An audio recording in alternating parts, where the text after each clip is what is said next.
things that we felt violated Geneva Conventions. And then, what sort of things are we talking about? What sort of things are we talking about then? Well, we were using techniques like isolation, sleep deprivation, inducing hypothermia, using military working dogs.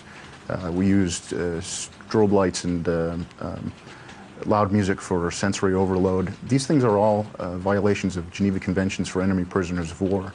But when they had the congressional hearings after the scandal of Abu Ghraib, Donald Rumsfeld said that we were following Geneva Conventions in Iraq, which clearly wasn't true, and that meant to us interrogators that we were being sort of set up. You obviously had some sort of crisis of conscience at some stage. What provoked that?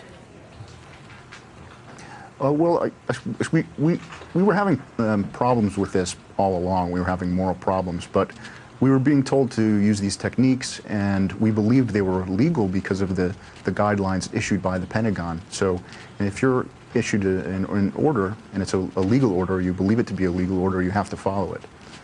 But once the scandal broke and we heard Donald Rumsfeld saying that we were following Geneva Conventions, we no longer used harsh tactics. And then when I returned to the United States, I went to the media. I also went to criminal investigators to report the things that I had done and some of the things I had seen.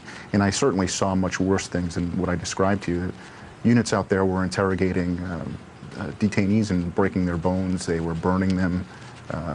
These people had contusions and cuts. It was pretty awful. We have to take at face value what you're telling us, Tony Lagouranis. I mean, obviously, you appear sincere, but we can't vouch for our viewers exactly what you're telling us. Do you ever perhaps think there may be an argument, a case for some of the coercive techniques that you've described to us, sensory deprivation, sleep deprivation? For instance, I'm sure you're familiar with the argument that there may be a case sometimes if you torture someone, let's not beat around the bush, if you torture someone and they give up information which subsequently goes on to save, who knows, dozens, scores, hundreds of lives, American lives, any lives at some subsequent time, then that torture was worthwhile. Is it ever worthwhile in your view? Well, I think morally, no. I think that morally we should reject torture entirely. But if you want a practical reason not to torture, I can tell you that 90% of the people that I dealt with, at least 90% of the people that I dealt with were completely innocent of anything. And, these were people that we were using. How can you be sure of that? How can you be sure? I mean, you're an interrogator, not a judge. You're right, or a mind reader. I should correct myself. We didn't have any evidence that these people had done anything. We didn't even have like a good reason to suspect that they had done anything or had information.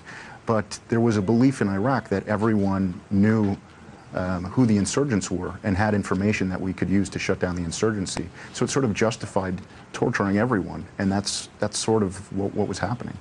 I mean, I'll give you an example. One of the prisoners that I got, he was arrested at a checkpoint because he had a shovel in his trunk and a cell phone in his car, and they suspected that you could use the shovel to bury an IED and the cell phone to detonate it. That was the only evidence they had against this guy. That's not enough to arrest somebody, and certainly not enough to justify using the harsh interrogation tactics we were using. Does it change anything in your mind, though, that the harsh interrogation techniques you just described would have been much harsher under Saddam Hussein's regime, and the kinds of techniques you've described, horrific though they sound to many people in the civilized West, in Iraq under Saddam would have been far worse? Well, I don't think that mitigates our moral responsibility to not torture a prisoner. In international law, torture is the only human right that you can never violate. Even the right to life is not inviolable. There are certain circumstances where you can put somebody to death, but international law says you should never torture people, and I think that should be a moral standard that we should hold. I don't think that we need to compare ourselves to Saddam Hussein. When we think back to those pictures... But if you want other practical reasons to... I'm sorry? No, carry on. Make your point. Well, if you want other practical reasons not to torture, I think that if you're trying to shut down an insurgency, it's the wrong thing to do, because you're actually fueling the insurgency. You're fueling the anger of the Iraqi people, because everybody there, they were either in custody themselves or they knew somebody, they had family members. This creates a lot of anger against us. Not to mention the argument that torture often produces bad intelligence. Well, you've only got to think back, haven't you, Tony Lagouranis, to those pictures, of course, that we all remember that were beamed across the world of bodies being stacked up, people being put through all kinds of contortions, for comic value, really, pictures being taken. The American authorities, of course, took action against those who perpetrated those activities, but obviously the propaganda defeat was there. Do you think it's still as bad at Abu Ghraib, or has the act been cleaned up?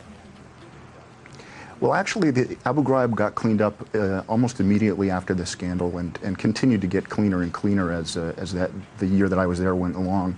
But as a result, the detainee abuse moved outward, and the detaining units would start torturing people in their homes before they were brought into the prison, or they would take them to a remote location and torture them there. And often that torture was far worse than what they were doing at Abu Ghraib.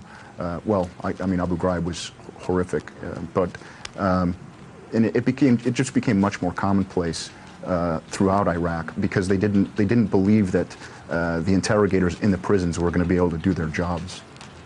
We know the Iraq War is the job as torturer. Yeah, we know the Iraq War is hugely polarizing for the American people. Midterm elections coming up, it's going to be a key issue, and hugely polarizing even for people who've served like yourself. What do your erstwhile colleagues make of what you're trying to do now?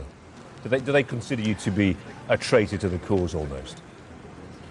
I'm sure that there are some people who would feel that way, but all of the feedback that I've gotten from people that I served with has been very positive, frankly. The people that I served with, they feel the same way that I do. Tony Lagouranis, a former US Army interrogator. We appreciate your time. Thank you.